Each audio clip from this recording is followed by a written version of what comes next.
നമസ്കാരം. ഇന്ന് നമ്മൾ പറയാൻ പോകുന്നത് ഒരു വേട്ടക്കഥയാണ്. സാധാരണ ചരിത്രകഥകളാണ് നമ്മൾ പറയാറുള്ളതെങ്കിലും ഇന്നൊരു വെറൈറ്റിക്ക് നമുക്കൊരു വേട്ടയ്ക്ക് പോകാം. അതും നമ്മൾ പോകുന്നത് പ്രശസ്തനായ സാൻഡസന്റെ കൂടെയാണ്. നിങ്ങളോടിനി അങ്ങോട്ട് കഥ പറയുന്നതും പുള്ളി തന്നെയാണ് കേട്ടോ. അപ്പൊ ശരി, ബാക്കി പുള്ളി തന്നെ പറയട്ടെ. അതിനു മുമ്പേ ഒരു കാര്യം ഒന്നോർത്തോണം, ഈ കഥ കേൾക്കാനായാണ് ഉണ്ടാക്കിയിരിക്കുന്നത്. അതുകൊണ്ട് തന്നെ സ്ക്രീനിലെ ചിത്രങ്ങൾ കാണണമെന്ന് നിർബന്ധമില്ല. ഇനി എല്ലാവരും ഒന്ന് ഉത്സാഹിച്ച് ലൈക്കും സബ്സ്ക്രൈബും ഒക്കെ ചെയ്യൂ കേട്ടോ. ഇനി നമുക്ക് കഥയിലേക്ക് വരാം. എന്നാ പറയാനാ, ഞാൻ 1864 മദ്രാസിൽ വന്നിറങ്ങി നേരെ മൈസൂര് പിടിച്ചു. അവിടെ എൻ്റെ ഒരു ഫ്രണ്ട് ഉണ്ടായിരുന്നു. ഒരു കാപ്പിത്തോട്ടമൊക്കെ സെറ്റാക്കി തരാമെന്നായിരുന്നു അവൻ്റെ വാക്ക്. ഞാനാണേ സ്കൂളിൽ നിന്നിറങ്ങിയ ചൂടിൽ നിൽക്കുക. കാട്ടിലും മലയിലും കാപ്പിയും കൃഷിയുമായി ജീവിക്കുന്ന രംഗമൊക്കെ മനസ്സിൽ കണ്ടുവന്ന വരവായിരുന്നു അത്. പക്ഷേ ഇവിടത്തെ കാര്യങ്ങൾ നമ്മൾ വിചാരിക്കുന്ന പോലാണോ? ഞാനിവിടെ കപ്പലിൽ നിന്ന് കാലുകുത്തും മുൻപേ അവൻ്റെ കാപ്പി കൃഷി പൂട്ടിക്കെട്ടി. എന്തോരുമാതിരി പുഴുവന്ന് മൊത്തം തിന്നു തീർത്തോ അതോ ഇലയെല്ലാം കരിഞ്ഞുപോയോന്നൊന്നും എനിക്കിപ്പോൾ ഓർമ്മയില്ല. എന്തായാലും സംഗതി പാളിപ്പോയി. കാട്ടാനയും കടുവയൊക്കെ സ്വപ്നം കണ്ടുവന്ന ഞാൻ വെറും കൈയോടെ പെരുവഴിയിലായി. അങ്ങനെ നിൽക്കുമ്പോഴാ വേറൊരു കൂട്ടുകാരൻ ഗവൺമെന്റിന്റെ എന്തോ സർവേ പണിക്ക് എന്നെയും കൂടെ കൂട്ടിയത്. അടുത്ത 6 മാസം കൊണ്ട് ഞാൻ നാടിനെപ്പറ്റി കുറച്ചൊക്കെ പഠിച്ചു. അളക്കാനും വരയ്ക്കാനും ഒക്കെ പഠിച്ചു. പോരാത്തതിന് താറാവിനെ മാനിനെയൊക്കെ വെടിവെക്കാനും ശീലിച്ചു. അതൊക്കെ ഒരു തുടക്കമായിരുന്നു. അപ്പോഴാ എനിക്ക് ബോധ്യം വന്നത്, ഇവരുടെ ഭാഷ പഠിക്കാതെ ഇവിടെ ഒരടി മുന്നോട്ട് പോകാൻ പറ്റില്ലാന്ന്. അങ്ങനെ ഞാനൊരു കൊല്ലം മെനക്കെട്ടിരുന്ന് കന്നഡ ഭാഷ പഠിച്ചു. എന്റെ ജീവിതത്തിലെ ഏറ്റവും നല്ലൊരു തീരുമാനമായിരുന്നു കേട്ടോ അത്. അതുകഴിഞ്ഞ് എനിക്കൊരു സർക്കാർ ജോലി കിട്ടി. Assistant channel superintendent. മൈസൂറിൻ്റെ അടുത്തുള്ള ഹൂൺസൂർ എന്ന സ്ഥലത്തായിരുന്നു പോസ്റ്റിംഗ്. പണ്ട് പുഴയിൽ നിന്ന് കൃഷിക്ക് വെള്ളം കൊണ്ടുപോകുന്ന പഴയ ചാലുകളൊക്കെ നോക്കി നടത്തുമായിരുന്നു എൻ്റെ പണി. ആ ചാലുകളുടെ സൈഡിൽ കൂടെ തോക്കും തൂക്കി നടന്നാൽ പുള്ളിമാനും കാട്ടുപന്നിക്കും കാട്ടുകോഴിക്കും ഒന്നും ഒരു പഞ്ഞോ ഇല്ലായിരുന്നു. അവിടെ കടുവയുടെ കാൽപ്പാടൊക്കെ ഇഷ്ടം പോലെ ഉണ്ടായിരുന്നെങ്കിലും ഒന്നിനെ ഞാൻ നേരിട്ട് കണ്ടിട്ടില്ല. ഒരു പേടിയൊക്കെ മനസ്സിലുണ്ടായിരുന്നെങ്കിലും ഒന്നിനെ കിട്ടിയിരുന്നേലെന്നൊരു പൂതിയുമുണ്ടായിരുന്നു. അവസാനം എൻ്റെ ഒരു കൂട്ടുകാരൻ മേജർ എം ആനകളെ കൊണ്ടുവന്ന് ഒരു ബീറ്റൊക്കെ ഏർപ്പാടാക്കി. അങ്ങനെ ഞാൻ എൻ്റെ ജീവിതത്തിലെ ആദ്യത്തെ കടുവയെ വെടിവെച്ചു. അയ്യോ, അതെനിക്കിപ്പോഴും ഓർമ്മയുണ്ട്. ഞാനൊരു മരത്തിൻ്റെ മണ്ടയിലിരിക്കുക. കടുവ വെടിയേറ്റ് താഴെ വീണ് കിടക്കുന്നു. മേജറാണേൽ ആനയും കൊണ്ട് അതിൻ്റെ അടുത്തോട്ട് പോവാ, ചത്തോ അതോ ഇല്ലയോ എന്നറിയാൻ. എനിക്കാണേൽ ആകെ ഒരു വെപ്രാളം. ഞാൻ മൂളിയിൽ നിന്നിരുന്ന് വിളിച്ചു കൂവി, സാറേ, അത് ചത്തതാണെങ്കിൽ പിന്നെ വെടിവെക്കല്ലേ. അത് കേട്ടതും ആ മനുഷ്യൻ്റെ കലിയിളയി. ആനയെ നിർത്തിയിട്ട് എന്നോട് ദേഷ്യപ്പെട്ടു. ചത്ത കടുവയെ വെടിവെക്കാൻ മാത്രം മണ്ടനാണ് കൊടുത്താൻ എന്ന്. അന്നൊക്കെ ഞാനൊരു ഗ്രിഫിനല്ലായിരുന്നോ? 2 കൊല്ലം കഴിഞ്ഞപ്പോ, അതായത് 1868 ആയപ്പോഴേക്കും ഞാൻ ആ ഡിപ്പാർട്ട്മെന്റിന്റെ തലപ്പത്തെത്തി. മൈസൂരിലെ സകല ചാലുകളുടെയും മേൽനോട്ടം എനിക്കായി. ശമ്പളമൊക്കെ കൂടിയപ്പോൾ നല്ല ഒന്നാന്തരം തോക്കുകളൊക്കെ വാങ്ങി. പിന്നെ വേട്ട ഒരു കാര്യമായിട്ടെടുത്തു. 1873 എൻ്റെ ജീവിതം തന്നെ മാറിമറിഞ്ഞൊരു സംഭവമുണ്ടായി. അതുവരെ വെറുമൊരു നേരംപോക്കിന് ചെയ്തിരുന്ന വേട്ട എൻ്റെ ജോലിയായി മാറി. ഇവിടത്തെ കാട്ടാനകളെപ്പറ്റി ഞാൻ കുറേ പഠിച്ചിരുന്നു. അവറ്റകൾ കൃഷിയൊക്കെ നശിപ്പിച്ച് വെറുതെ കറങ്ങി നടക്കുമല്ലേ. ഇവറ്റകളെ പിടിക്കാൻ ഒരു പ്ലാൻ ഞാൻ ഗവൺമെന്റിന് കൊടുത്തു. ഭാഗ്യത്തിന് ഒരു വലിയ സാഹിബിന്റെ സപ്പോർട്ടും കിട്ടി. അങ്ങനെ മൈസൂർ സർക്കാർ എൻ്റെ പ്ലാൻ സമ്മതിച്ചു. അതെൻ്റെ ജീവിതത്തിലെ ഒരു വലിയ വിജയമായിരുന്നു. ഞാൻ കുറേ ആനകളെ പിടിച്ചു. അതിൻ്റെ ഫലമായി 1875 സെപ്റ്റംബറിൽ എന്നെ ബംഗാളിലെ ആനപിടുത്തം ഡിപ്പാർട്ട്മെന്റിന്റെ ചാർജ് ഏൽപ്പിച്ചു. അവിടെ ഗാരോ, ചിറ്റഗോങ് കുന്നുകളിലൊക്കെ ഞാൻ കറങ്ങി നടന്നു. 9 മാസം കൊണ്ട് 85 ആനകളെയാ ഞാനവിടെ പിടിച്ചത്. പിന്നെ 1876 ജൂണിൽ ഞാൻ മൈസൂരിലേക്ക് തിരിച്ചു വന്നു. അപ്പോഴേക്കും ഇവിടെയെല്ലാം കൊടും ക്ഷാമം തുടങ്ങിയിരുന്നു. പിടിക്കുന്ന ആനകൾക്ക് തിന്നാൻ പുല്ലില്ലാത്ത അവസ്ഥ. അതുകൊണ്ട് ആനപിടുത്തം തൽക്കാലം നിർത്തിവെച്ചു. പട്ടിണിയിലായ പാവം പശുക്കളെ കാട്ടിൽ മേയാൻ കൊണ്ടുപോകുന്ന ഏർപ്പാടൊക്കെ നോക്കി നടത്തലായി പിന്നെ എൻ്റെ പണി. അങ്ങനെ 13 കൊല്ലം ഇവിടെ നിന്നതിന് ശേഷം ഒരു മെഡിക്കൽ ലീവ് എടുത്ത് ഞാൻ ഇംഗ്ലണ്ടിലേക്ക് മടങ്ങി. ഇപ്പം ഞാനിങ്ങനെ കഥ പറയുന്നത് എന്തിനാച്ചാൽ എൻ്റെ അനുഭവങ്ങൾ നിങ്ങളോട് പങ്കുവയ്ക്കാനാ. ഇതിൽ ഞാൻ കണ്ടതും അനുഭവിച്ചതുമല്ലാതെ ഒരു പൊടിക്ക് പോലും കൂടുതൽ ചേർത്തിട്ടില്ല. പ്രത്യേകിച്ച് ആനകളെപ്പറ്റി എന്തോരം തെറ്റിദ്ധാരണകളാ ആ പാവം മൃഗത്തെപ്പറ്റി ആളുകൾക്ക്. ഞാൻ പറയുന്നതെല്ലാം അച്ചട്ടാണ്, സത്യം മാത്രം. ഈ മൈസൂരെന്ന് പറയുന്നത് ഒരുമാതിരി പൊങ്ങിയിരിക്കുന്നൊരു പരന്ന സ്ഥലവാ. ഏകദേശം 27,000 ചതുരശ്ര മൈലുണ്ട് ഇതിൻ്റെ ഒരു ഏരിയ. തെക്ക് വടക്ക് ഒരു 190 മൈലും കിഴക്ക് പടിഞ്ഞാറ് 230 മൈലും ഒക്കെ വരും. ചുറ്റും മദ്രാസ് പ്രവിശ്യയും ബോംബെ പ്രവിശ്യയൊക്കെയാ. സമുദ്രനിരപ്പിൽ നിന്ന് ഒരു 2500-3000 അടി പൊക്കത്തിലാ ഈ നാട്. ഇതിൻ്റെ പടിഞ്ഞാറ് വശത്തൂടെ പശ്ചിമഘട്ടം എന്നൊരു ഭീമൻ മലനിരയുണ്ട്. അതാ നമ്മുടെ ഇങ്ങോട്ടുള്ള മഴയൊക്കെ ഒരു മയത്തിലാക്കി വിടുന്നത്. തെക്ക് നോക്കിയാൽ നീലഗിരി മല കാണാം. നമ്മുടെ ഊട്ടിയില്ലേ, അതുതന്നെ. കിഴക്ക് ബില്ലികാരംഗം കുന്നുകളും. ഇടയ്ക്കിടയ്ക്ക് ചുമ്മാ പാറ കൂട്ടിയിട്ട പോലത്തെ ഒറ്റപ്പെട്ട കുന്നുകളുണ്ട്. അതിന് ഡ്രൂഗ് എന്നാ പറയുന്നത്. പണ്ടത്തെ നാട്ടുരാജാക്കന്മാരുടെ കോട്ടകൊത്തളമൊക്കെ ഇതിൻ്റെ മണ്ടയിലായിരുന്നു. ഇവിടത്തെ കാലാവസ്ഥ ഒരു പ്രത്യേക സുഖവാ. ബാംഗ്ലൂരിലൊക്കെ ഒരു ശരാശരി 72 ഡിഗ്രി ചൂടേ കാണൂ. മഴയാണേൽ ഒരു 40 ഇഞ്ചൊക്കെ കിട്ടും. പക്ഷെ കാട് പിടിച്ച പടിഞ്ഞാറൻ ഭാഗങ്ങളിൽ 100 ഇഞ്ച് വരെ മഴ പെയ്യും കേട്ടോ. 1871 കണക്ക് വെച്ച് ഇവിടെ ഒരു 50 ലക്ഷം ആൾക്കാരുണ്ടായിരുന്നു. പണ്ട് ടിപ്പു സുൽത്താൻ്റെ കയ്യിലിരുന്ന സ്ഥലമായത്. 1799 പുള്ളിക്കാരനെ തോൽപ്പിച്ച് ബ്രിട്ടീഷുകാരിതെടുത്തു. എന്നിട്ട് പഴയ രാജവംശത്തിലെ ഒരു 5 വയസ്സുകാരനെ രാജാവായി വാഴിച്ചു.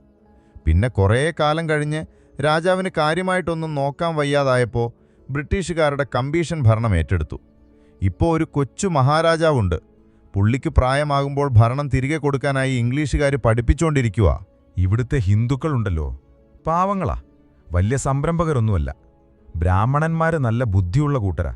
സർക്കാർ ജോലിയിലൊക്കെ കൂടുതലും അവരാ. പാവം മുസ്ലിങ്ങള് ടിപ്പു പോയതോടെ ആകെ പാവപ്പെട്ടവരായി. ഇവിടെ വേലക്കാരൊക്കെ മിക്കവാറും മദ്രാസികളാ. ഇവിടത്തുകാർക്ക് വീട്ടുജോലിക്കൊന്നും പോകുന്ന പതിവില്ല. നല്ല ഒന്നാന്തരം കൃഷിയാ ഇവിടങ്ങളിൽ. പണ്ടത്തെ രാജാക്കന്മാര് പുഴയിന്നും വെള്ളം കൊണ്ടുവരാൻ ചാലും മഴവെള്ളം പിടിച്ചു നിർത്താൻ തടാകവും ഒക്കെ ഇഷ്ടം പോലെ ഉണ്ടാക്കിയിട്ടുണ്ട്. കാവേരി, തുംഗഭദ്ര ഒക്കെയാ ഇവിടുത്തെ പ്രധാന പുഴകൾ. മൈസൂർ കാളകളെപ്പറ്റി പറയാതിരിക്കാൻ പറ്റത്തില്ല.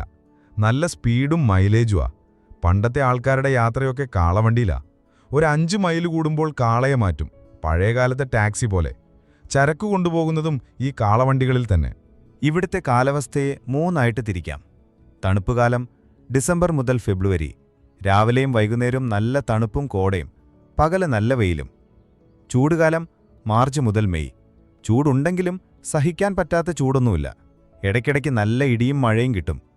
മഴക്കാലം പിന്നെ ജൂൺ മുതൽ നവംബർ. ഇടതടവില്ലാതെ മഴ പെയ്യും. കൃഷിയുടെയും വിളവെടുപ്പിൻ്റെയും ഒക്കെ സമയം ഇതാണ്. അപ്പോൾ ഇതാണ് മൈസൂരിൻ്റെ ഒരു ഏകദേശ രൂപം. വേട്ടയ്ക്ക് ഏറ്റവും നല്ല സമയം എപ്പോഴാണെന്നറിയാമോ? ഏപ്രിൽ മാസം മഴയൊക്കെ കിട്ടി കാട്ടിൽ പുല്ല് കിളിർത്തു തുടങ്ങുമ്പോഴാ. ജൂലൈയൊക്കെ ആകുമ്പോഴേക്കും മനുഷ്യന്റെ പൊക്കത്തിൽ പുല്ല് വളരും. ഈ പുല്ലെന്ന് പറഞ്ഞാൽ നമ്മുടെ നാട്ടിലെ പോലത്തെ പുല്ലല്ല കേട്ടോ, നാരക പുല്ല് പോലത്തെ വലിയ ഇനം പുല്ലുകളാ. ഈ സമയത്ത് മൃഗങ്ങൾ എല്ലാം പുല്ല് തിന്നാൻ ഇറങ്ങും. ഇടയ്ക്ക് മഴ പെയ്യുന്നതുകൊണ്ട് അവയുടെ കാൽപ്പാടുകൾ നോക്കി പോകാനും എളുപ്പമാ. പക്ഷേ ജൂലൈ മുതൽ ജനുവരി വരെ ആ പുല്ല് കാരണം ഒന്നിനെയും കാണാൻ പോലും പറ്റത്തില്ല. ഈച്ചയും കൊതുകുമൊക്കെ ശല്യമായതുകൊണ്ട് മൃഗങ്ങളെല്ലാം പുല്ലു കുറഞ്ഞ കാട്ടിന്റെ അതിർത്തിയിലേക്ക് വരും. എന്നാലും ഒരനക്കം കേട്ടാൽ മതി, തിരിച്ച് പുൽക്കാട്ടിലേക്ക് ഓടിമറയും. ജനുവരി ആകുമ്പോഴേക്കും പുല്ലെല്ലാം ഉണങ്ങിത്തുടങ്ങും. അപ്പോ കാട്ടിലെ ആളുകൾ അതിന് തീയിടും. പിന്നെ കാട് തെളിഞ്ഞു കിടക്കും. ആ സമയത്ത് മൃഗങ്ങൾക്ക് ഒളിക്കാൻ സ്ഥലമില്ല, വെള്ളവും തീറ്റയും കുറയും. അപ്പോ അവറ്റകളെല്ലാം വെള്ളമുള്ള തീ പിടിക്കാത്ത സ്ഥലങ്ങളിലേക്ക് കൂട്ടം കൂടും. ഈ കാടിനെ തീ പിടിക്കുന്നത് കാണാനൊരു പ്രത്യേക ഭംഗിയാ. രാത്രിയാകുമ്പോൾ ദൂരെ നിന്ന് നോക്കിയാൽ ഒരു ചുവന്ന വെളിച്ചമായിരിക്കും. അടുത്തു ചെന്നാൽ ഭയങ്കര ശബ്ദമായിരിക്കും. മുളയൊക്കെ പൊട്ടിത്തെറിക്കുന്നത് ചെറിയ വെടി പൊട്ടുന്ന പോലെയാ. വലിയ പുകച്ചുരുളുകൾ ആകാശത്തേക്കുയരും. കരിഞ്ഞ പുല്ലും ഇലയുമൊക്കെ കാട്ടിൽ പറന്നു നടക്കും. ചില മരങ്ങൾ മാസങ്ങളോളം നിന്ന് കത്തും. ഈ സമയത്ത് പുകയിൽ നിന്ന് രക്ഷപ്പെടാൻ ഓടുന്ന പ്രാണികളെ തിന്നാൻ ഇഷ്ടം പോലെ പക്ഷികളൊക്കെ വട്ടമിട്ട് പറക്കും. ആമയും പാമ്പുമൊക്കെ മണ്ണിൽ മാളമുണ്ടാക്കി ഈ തീയിൽ നിന്ന് രക്ഷപ്പെടും. കാട്ടിലെ തീക്ക് അത്ര വേഗതയൊന്നുമില്ല. ആനക്കൂട്ടമൊക്കെ തീ കണ്ടാൽ നേരെ ഓടാതെ സൈഡിലേക്ക് മാറിപ്പോകും. കാട്ടുതീ അത്ര അപകടകാരിയല്ല. കാട്ടിലെ ആളുകൾ അവരുടെ വീടിന് ചുറ്റുമുള്ള പുല്ലൊക്കെ നേരത്തെ തന്നെ തീയിട്ട് കളയും. അപ്പോ വലിയ തീ വരുമ്പോൾ അങ്ങോട്ട് പടരത്തില്ല. മൈസൂരിലെ കാടുകളെ 3ആയി തിരിക്കാം. കൊടുംവനം, മലമുകളിലും അതിർത്തിയിലുമൊക്കെ കാണുന്ന വലിയ മരങ്ങളുള്ള കാട്. ഇവിടെ കാട്ടിലെ ആദിവാസികൾ മാത്രമേ താമസിക്കാറുള്ളൂ. ചെറിയ കാട്, കൊടുംവനത്തിനും നാടിനുമിടയ്ക്കുള്ള ഒരു 10 മൈൽ വീതിയുള്ള കാട്. ഗ്രാമവാസികൾ വിറകിനും മുളയ്ക്കുമൊക്കെയായി ഇങ്ങോട്ട് വരും. കുറ്റിക്കാട് നാട്ടിൻപുറങ്ങളിലെ തരിശുനിലങ്ങളിലും മറ്റും കാണുന്ന ചെറിയ ചെടികളും മുൾപടർപ്പുകളും. കൊടുംവനങ്ങളിൽ ആനയും കാട്ടുപോത്തും മ്ലാവുമൊക്കെയാ പ്രധാനം. ചെറിയ കാടുകളിൽ കടുവ, പുള്ളിപ്പുലി, കരടി, പുള്ളിമാൻ, കാട്ടുപന്നി എന്നിവയെ കാണാം. കുറ്റിക്കാടുകളിൽ പുലിയും കരടിയും ചെന്നായയുമൊക്കെ ഉണ്ടാകും. ഇനി ഇവിടത്തെ മൃഗങ്ങളുടെ ഒരു ലിസ്റ്റ് തരാം. കുരങ്ങനും അണ്ണാനും കീരിയുമൊന്നുമില്ലാതെ വേട്ടയാടാൻ പറ്റിയ മൃഗങ്ങളുടെ മാത്രം. ആന, എലിഫന്റ്, അതിർത്തിയിലെ കാടുകളിൽ ഇഷ്ടം പോലെ. കാട്ടുപോത്ത്, ബൈസൺ ഓർ ഗൗർ, ആനകളുള്ള സ്ഥലങ്ങളിലെല്ലാം കാണും. കടുവ, ടൈഗർ, ആവശ്യത്തിന് കാണാം. പുള്ളിപ്പുലി, പാന്തർ, പുലിയേക്കാൾ കുറവാണെങ്കിലും ഉണ്ട്. പുലി, ലെപ്പേർഡ്, സാധാരണയായി കാണാം. ചീറ്റ, വളരെ വളരെ അപൂർവം. കരടി, ബേ, ചില സ്ഥലങ്ങളിൽ ധാരാളം. അങ്ങനെ കുറേയുണ്ട്. ഇവിടുത്തെ കാടുകളിൽ പഴയകാലത്തെ അമ്പലങ്ങളുടെയും ഗ്രാമങ്ങളുടെയൊക്കെ അവശിഷ്ടങ്ങൾ കാണാം. അതൊക്കെ കാണുമ്പോൾ തോന്നും പണ്ടിവിടെയെല്ലാം നല്ല ജനവാസമുണ്ടായിരുന്നെന്ന്. ഒരു കാലത്ത് മനുഷ്യർ ജീവിച്ചിരുന്ന സ്ഥലത്ത് ഇപ്പോൾ കാട് വീണ്ടും ഭരണം പിടിച്ചിരിക്കുന്നു. അന്ന് ഗ്രാമത്തിന്റെ നടുക്ക് നിന്ന ആൽമരത്തിന്റെ ചോട്ടിൽ ഇപ്പോൾ ആനകളാ വിശ്രമിക്കുന്നത്. എങ്ങോട്ട് പോയി ആ പഴയ ആളുകൾ? കാലം എത്ര പെട്ടെന്നാ മാറുന്നത്. ഇവിടുത്തെ ഒരു പ്രത്യേകത എന്താന്ന് വെച്ചാൽ, ഹൂൺസൂർ കാടുകളിലെ ഒരു താഴ്വരയിൽ പണ്ട് നല്ല കൃഷിയായിരുന്നു. അവിടത്തേക്കാർക്ക് വെള്ളം കിട്ടാൻ വേണ്ടി അടുത്തുള്ളൊരു പുഴയിൽ നിന്നൊരു വലിയ ചാല് വെട്ടി വെള്ളം ഇങ്ങോട്ട് കൊണ്ടുവന്നു. അതോടെ കൃഷി മെച്ചപ്പെട്ടു. പക്ഷെ പതുക്കെ പതുക്കെ ഈ വെള്ളം കാരണം കാട് വളരാൻ തുടങ്ങി. മലേറിയ പോലുള്ള അസുഖങ്ങൾ വന്ന ആളുകളെല്ലാം അവിടം വിട്ടുപോയി. ഇപ്പോൾ ആ സ്ഥലം കൊടും വനമായി മാറി. ഇതാണ് മൈസൂറിലെ കാടുകളുടെ ഒരു ഏകദേശ ചിത്രം. ഓക്കെ, അടുത്ത അധ്യായത്തിലേക്ക് കടക്കാം.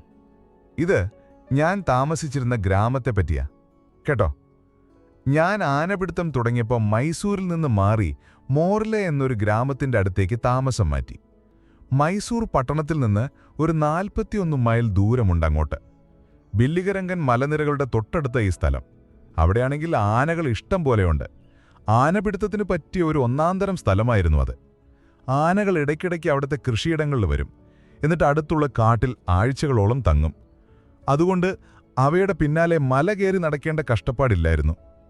മോർലെ കാണാൻ നല്ല ഭംഗിയുള്ളൊരു സ്ഥലവാ. ദൂരെ ബില്ലിഗരങ്കൻ മലനിരകളും നീലരിരിയും കാണാം. അടുത്തുള്ള തടാകങ്ങളും പച്ചപിടിച്ച നെൽവയലുകളും പിന്നെ ഈന്തപ്പനയും തെങ്ങും നിറഞ്ഞ തോട്ടങ്ങളുമൊക്കെയായി ഒരു പ്രത്യേക ഭംഗിയാ. കാട് തൊട്ടടുത്തായതുകൊണ്ട് രാവിലെ മയിലും കാട്ടുകോഴിയും ഒക്കെ കൂവുന്ന ശബ്ദം കേട്ട ഉണരുന്നത്. എന്റെ ബംഗ്ലാവിന്റെ അരമൈൽ ചുറ്റളവിൽ തന്നെ ആന, കടുവ, പുലി, കരടി, മാൻ, പന്നി എന്നുവേണ്ട സകല മൃഗങ്ങളുമുണ്ട്. ഇത്രയധികം വൈവിധ്യമുള്ളൊരു സ്ഥലം ഞാൻ വേറെ കണ്ടിട്ടില്ല. പക്ഷേ ഒരു കുഴപ്പമുണ്ട്. ഈ സ്ഥലം അത്ര ആരോഗ്യത്തിന് നല്ലതല്ല. എനിക്കും എൻ്റെ കൂടെയുള്ളവർക്കും പലതവണ പനി പിടിച്ചിട്ടുണ്ട്. നവംബർ മുതൽ ഫെബ്രുവരി വരെയാ ഏറ്റവും മോശം സമയം. അപ്പോൾ രാത്രി നല്ല തണുപ്പും മഞ്ഞും, പകൽ നല്ല ചൂടുമായിരിക്കും. മഴക്കാലത്ത് ഈർപ്പം കാരണം പനിയും വയറിളക്കവും സാധാരണയാ. എന്റെ കൂടെ ജോൺസ് എന്നൊരാളുണ്ടായിരുന്നു. ഇന്നാട്ടുകാരനായതുകൊണ്ട് ഭാഷയൊക്കെ നന്നായിട്ടറിയാം. ഗ്രാമവാസികളെ കൊണ്ട് പണിയെടുപ്പിക്കാനൊക്കെ നല്ല മിടുക്കനായിരുന്നു. പാവം, പനി പിടിച്ച് അദ്ദേഹത്തിന്റെ ഒരു കുട്ടി മരിച്ചുപോയി. ആ കൊല്ലം എന്റെ കൂടെയുള്ളവരിൽ മരണനിരക്ക് വളരെ കൂടുതലായിരുന്നു. പിന്നെ പതുക്കെ പതുക്കെ കാര്യങ്ങൾ ശരിയായി. ഈ മോർലെന്ന് പണിയുന്നത് സത്യത്തിൽ 2 ഗ്രാമങ്ങളാ. വലിയ മോർലെയും ചെറിയ മോർലെയും. ദൊഡ്ഡ മോർലെ, ചിക്ക മോർലെ. അടുത്തടുത്തുള്ള ഈ ഗ്രാമങ്ങളിലെ ആളുകളെല്ലാം ബന്ധുക്കളാ. ഇവര് ഉപ്ലിക എന്ന ജാതിയിൽപ്പെട്ടവരാ. ഉപ്പുണ്ടാക്കുന്നവരാണിവർ. പണ്ടൊക്കെ ഇതുമാത്രമായിരുന്നു ഇവരുടെ പണി. ഇപ്പോ കൃഷിയും മൃഗങ്ങളെ മേക്കലുമൊക്കെയായി മറ്റു പല ജോലികളും ചെയ്യുന്നുണ്ട്. ഇവിടത്തെ കൃഷിഭൂമിയുടെ ഉടമസ്ഥർ കൂടുതലും ബ്രാഹ്മണന്മാരാ. ഉപ്ലികകൾ പാട്ടത്തിനെടുത്ത് കൃഷി ചെയ്യുകയോ അല്ലെങ്കിൽ ജീത്തക്കാരന്മാരായി അടിമകളെപ്പോലെ പണിയെടുക്കുകയോ ചെയ്യും. ഈ ജീത്ത സമ്പ്രദായം ഒരു പഴയ ഏർപ്പാടാ. ആർക്കെങ്കിലും പണം കടം വേണമെങ്കിൽ ഉടമയുടെ കയ്യിൽ നിന്ന് വാങ്ങിയിട്ട് പകരമായി അയാളുടെ കീഴിൽ പണിയെടുക്കണം. കടം വീട്ടുന്നതുവരെ ഈ പണി തുടരണം. കടം വാങ്ങിയവൻ മരിച്ചാൽ അവന്റെ മകൻ ഈ കടം ഏറ്റെടുക്കണം. ഇതൊരുമാതിരി അടിമപ്പണി തന്നെയാ. കാടിനോട് ചേർന്ന് ജീവിക്കുന്നതുകൊണ്ട് മോർലയിലെ ആളുകൾക്ക് വേട്ടയൊരു ഹരമാ. തോക്കൊന്നുമില്ല, കുന്തവും വലയുമേ ഉള്ളൂ. കടുവ, കരടി, മാൻ എന്നിവയെ പിടിക്കാൻ വലിയ വലയും മുയലിനും മുള്ളൻപന്നിക്കും ചെറിയ വലയും ഉപയോഗിക്കും. മൃഗങ്ങളെ ഓടിച്ച് വലയിൽ കുടുക്കി കുന്തം കൊണ്ട് കുത്തിക്കൊല്ലും. കടുവയെയും പുലിയെയും ഒക്കെ പിടിക്കാൻ വേറെ രീതികളാ. അതൊക്കെ ഞാൻ വഴിയേ പറയാം. ഇവിടത്തുകാർക്ക് ആനയെ വലിയ പേടിയൊന്നുമില്ല. രാത്രി കൃഷിയിടത്തിൽ നിന്ന് ആനയെ ഓടിക്കാൻ ഇവർക്ക് നല്ല ധൈര്യമാ. ഞാൻ വരുന്നതിനു മുൻപ് കൊമ്പും ചെണ്ടയുമൊക്കെ ആയിട്ടാ അവരാനയെ കാട്ടിലേക്ക് ഓടിച്ചിരുന്നത്. ഒരിക്കൽ ഒരാനക്കൂട്ടത്തെ ഒരുപാട് കഷ്ടപ്പെട്ട് മലയിലേക്ക് ഓടിച്ചു കയറ്റി. അന്ന് രാത്രി നല്ല മഴയുണ്ടായിരുന്നതുകൊണ്ട് ഇനി ആന വരില്ലെന്ന് കരുതി എല്ലാവരും കാവൽ നിർത്തി വീട്ടിൽ പോയി. രാവിലെ വന്ന് നോക്കിയപ്പോ അതേ ആനക്കൂട്ടം തിരികെ വന്ന് ചോളപ്പാടം മുഴുവൻ നശിപ്പിച്ചിരിക്കുന്നു. ഒരു 30 കൊല്ലം മുൻപ് ഒരൊറ്റയാൻ ഇവരുടെ നെൽവയലുകളിൽ സ്ഥിരം ശല്യമായിരുന്നു. ഒരു ദിവസം രാവിലെ അതിനെ ഗ്രാമത്തിനടുത്ത് കണ്ടപ്പോ എല്ലാവരും കൂടെ ബഹളം വെച്ച് ഓടിച്ചു.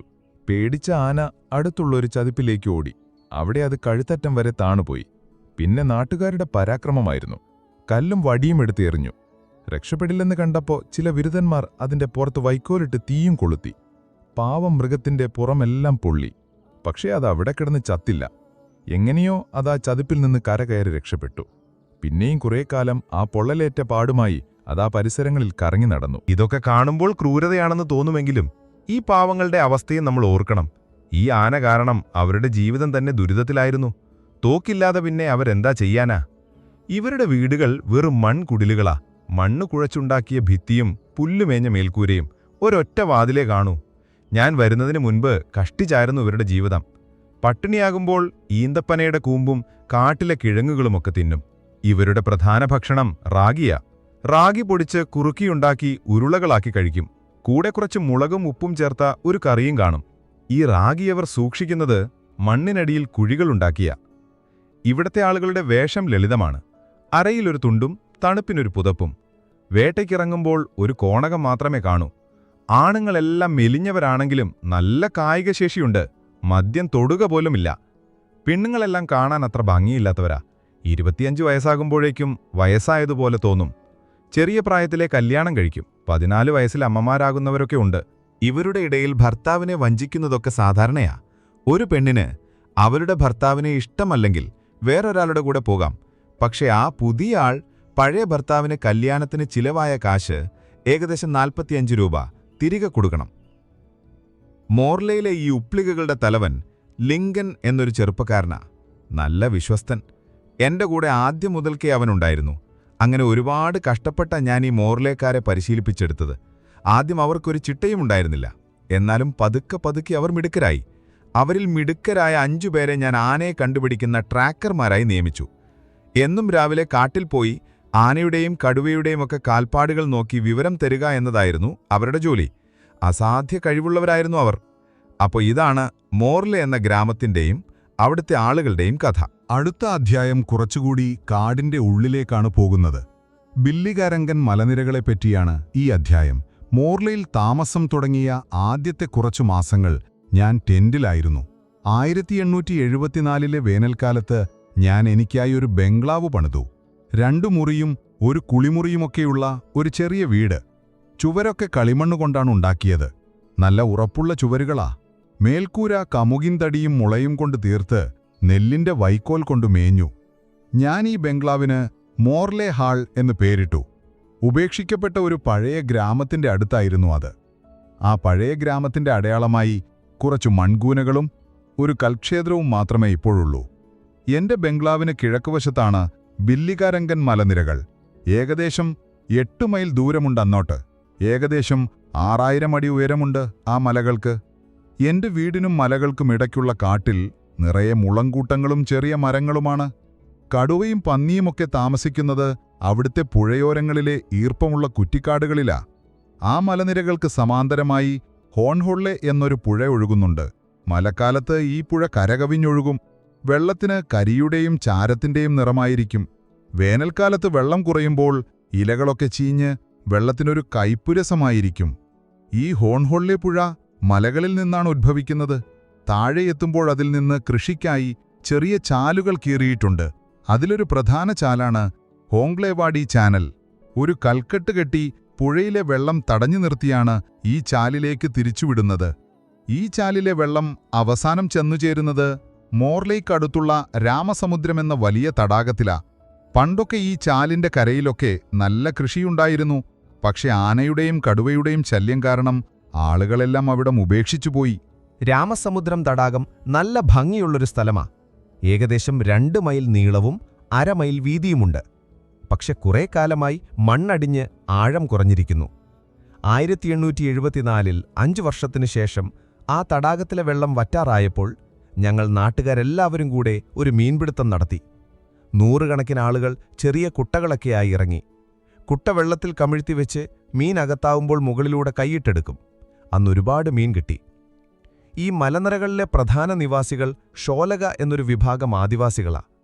അധികം ഉപദ്രവമൊന്നുമില്ലാത്ത സാധുക്കളാണവർ. അവിടെ ഒറ്റപ്പെട്ട ചെറിയ കുടിലുകളിലാണ് അവർ താമസിക്കുന്നത്. ഈ മലനിരകളുടെ ഉൾഭാഗം നല്ല കൊടും വനമാ. പുൽമേടുകളും കാണാം. അവിടുത്തെ ഒരു താഴ്വരയിൽ മഴക്കാട് എന്നറിയപ്പെടുന്നൊരു സ്ഥലമുണ്ട്. എപ്പോഴും ഈർപ്പം നിറഞ്ഞ ഇരുണ്ട ഒരു പ്രദേശമാ.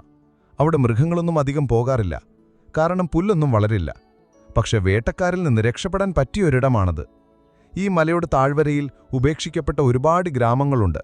പണ്ട് ടിപ്പുവിൻ്റെയും ഹൈദറിൻ്റെയും കാലത്ത് പട്ടാളക്കാർക്ക് ധാന്യം കൊണ്ടുപോയിരുന്ന ബ്രിഞ്ചാരികളെന്ന നാടോടികൾ ഈ ഗ്രാമങ്ങളൊക്കെ കൊള്ളയടിച്ചിരുന്നു.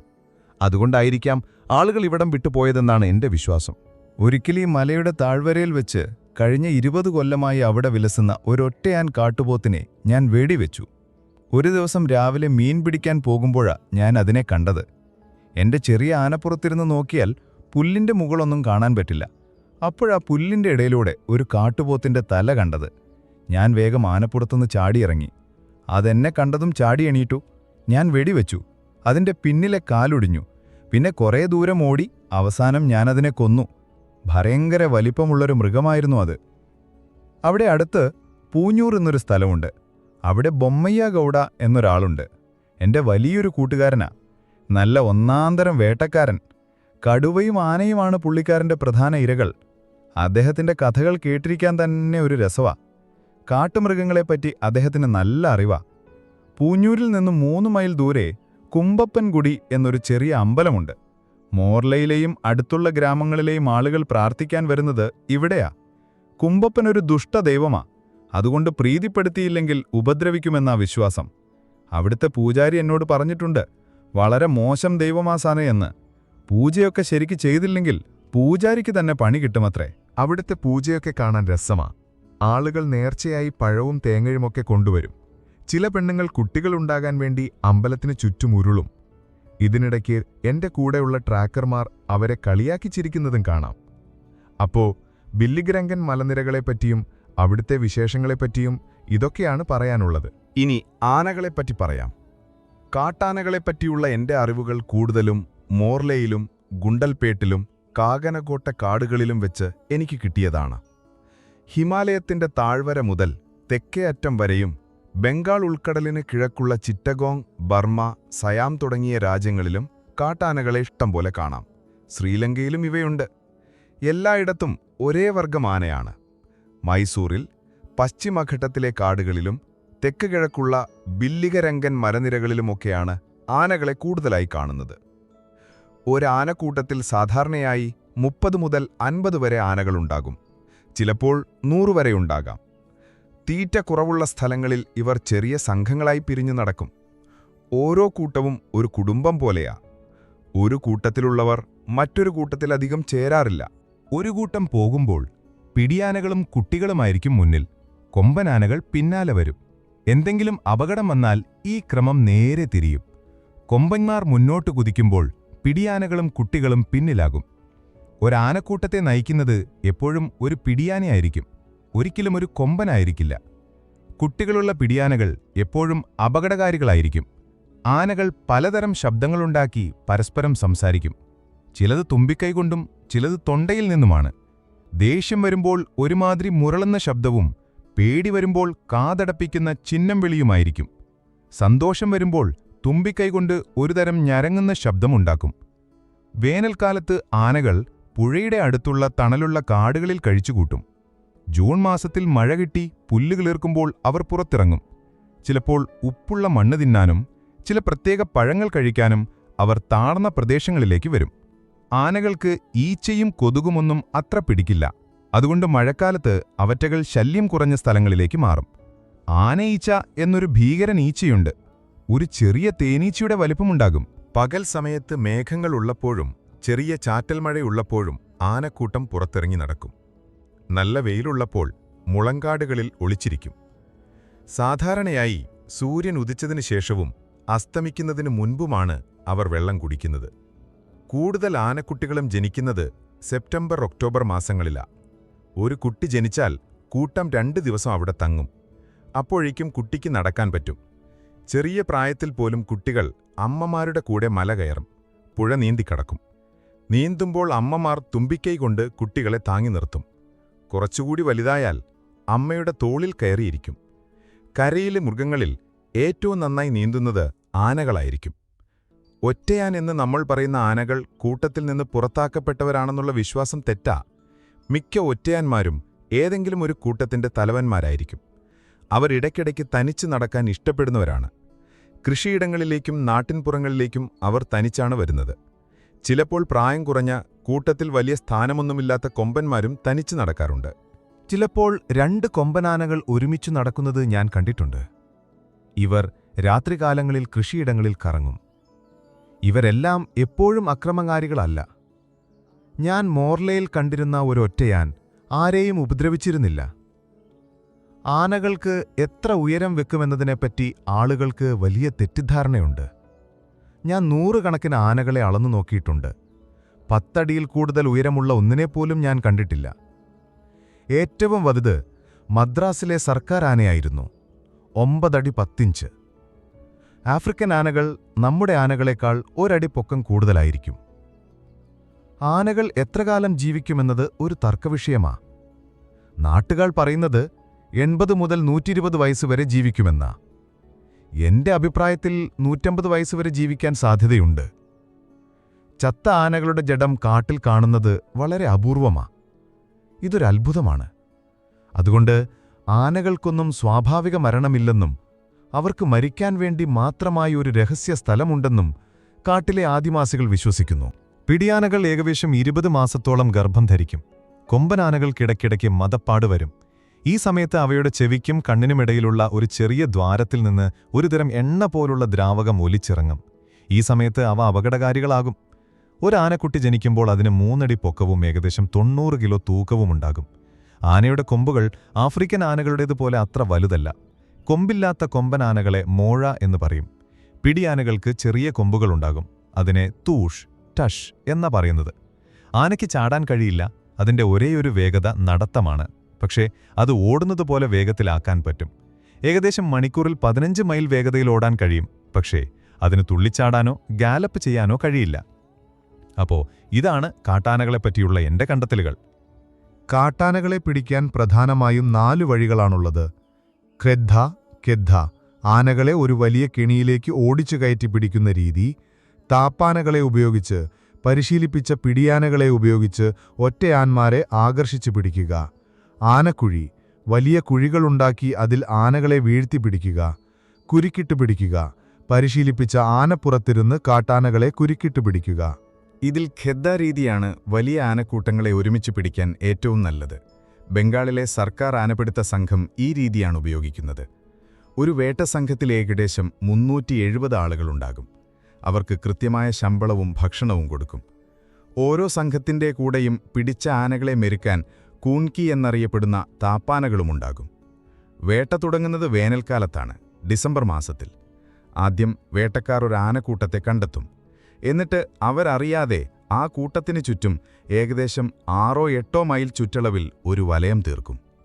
ഓരോ 50 വാര കൂടുമ്പോഴും 2 പേർ കാവലുണ്ടാകും. പിന്നീട് ഈ വലയത്തിനു ചുറ്റും മുളകൊണ്ട് ഒരു നേർത്ത വേലി കിട്ടും. രാത്രിയിൽ വലിയ തീ കൂട്ടിയിട്ട് ശബ്ദമുണ്ടാക്കി ആനകൾ പുറത്തുപോകാതെ നോക്കും. ആനകളെ വളഞ്ഞുകഴിഞ്ഞാൽ ആ വലിയ വലയത്തിനുള്ളിൽ ഖെദ്ദ എന്നറിയപ്പെടുന്ന ഒരു ചെറിയ ശക്തമായ കെണി നിർമ്മിക്കും. നല്ല തടിയുള്ള മരങ്ങൾ നാട്ടി കയറുകൊണ്ട് വരിഞ്ഞു മുറുക്കിയാണ് ഇതുണ്ടാക്കുന്നത്. അതിനൊരു വാതിലുണ്ടാകും. ആനകൾ അതിലേക്ക് കയറിക്കഴിഞ്ഞാൽ കയറ് മുറിച്ച് ആ വാതിലടയ്ക്കും. ഈ ഖെദ്ദയ്ക്കു ചുറ്റും ഒരു കിടങ്ങും കൊഴിക്കും, ആനകൾക്കത് തകർക്കാൻ പറ്റാതിരിക്കാൻ. ഖെദ്ദ തയ്യാറായി കഴിഞ്ഞാൽ ഡ്രൈവ് തുടങ്ങും. വളഞ്ഞുവെച്ച ആളുകൾ പതിയെ പതിയെ അടുത്തേക്ക് വന്ന് ആനക്കൂട്ടത്തെ ഖെദ്ദയുടെ നേർക്ക് ഓടിക്കും. ബഹളവും വെടിയൊച്ചയുമൊക്കെ കേട്ട് പേടിച്ച ആനകൾ സാധാരണയായി കെണിയിലേക്ക് ഓടിക്കയറും. ചിലപ്പോൾ അവ തിരിഞ്ഞോടി ബീറ്റർമാരെ ആക്രമിക്കാറുണ്ട്. ആനകളെല്ലാം ഖെദ്ദയ്ക്കുള്ളിൽ കയറിക്കഴിഞ്ഞാൽ വാതിലടച്ച് അവയെ ബന്ധിയാക്കും. പിന്നീട് പാപ്പാന്മാർ താപ്പാനകളുടെ മുകളിൽ കയറി ഖെദ്ദയ്ക്കുള്ളിലേക്ക് പോകും. പിടിച്ച കാട്ടാനകളെ ഓരോന്നായി വേർതിരിച്ച് അവയുടെ പിൻകാലുകൾ കയറുകൊണ്ട് ബന്ധിക്കും. എന്നിട്ട് കഴുത്തിലും ഒരു കയറിട്ട് താപ്പാനകളുടെ സഹായത്തോടെ അവയെ പുറത്തേക്ക് കൊണ്ടുവന്ന് അടുത്തുള്ള മരങ്ങളിൽ കെട്ടിയിടും. ഒറ്റയ്ക്ക് നടക്കുന്ന വലിയ കൊമ്പനാനകളെ ഖെദ്ദയിൽ കിട്ടാൻ പ്രയാസമാണ്. അവയെ പിടിക്കാൻ താപ്പാനകളെയാണ് ഉപയോഗിക്കുന്നത്. 4 or 5 പരിശീലിപ്പിച്ച പിടിയാനകളെ കാട്ടിലേക്ക് വിടും. പാപ്പാന്മാർ അവയുടെ പുറത്ത് ഒളിച്ചിരിക്കും. കാട്ടാന ഈ പിടിയാനകളുടെ അടുത്തേക്ക് വരുമ്പോൾ പാപ്പാന്മാർ തന്ത്രപരമായി അതിൻ്റെ അടുത്തുകൂടി ഉറങ്ങിക്കിടക്കുമ്പോൾ പിൻകാലുകൾ കയറുകൊണ്ട് ബന്ധിക്കും.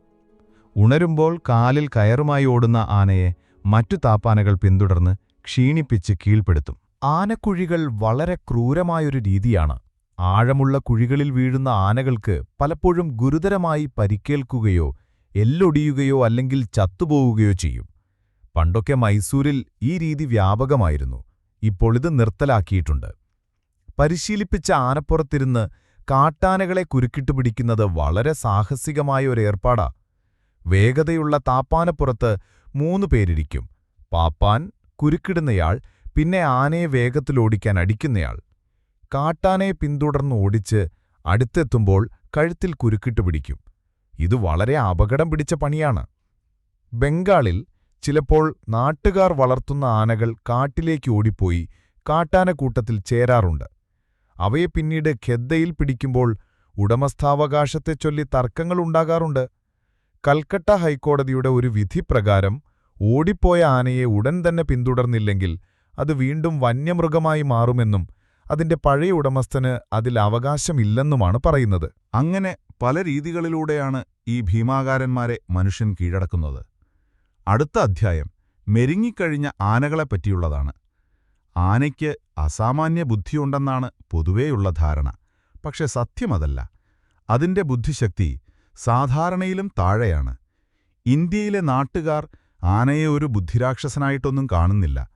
അവരുടെ പഴയ കഥകളിലൊന്നും ആനയ്ക്ക് കുറുക്കന്റെയോ കാക്കയുടെയോ പോലത്തെ ബുദ്ധിശക്തി കൽപ്പിച്ചു കൊടുത്തിട്ടില്ല.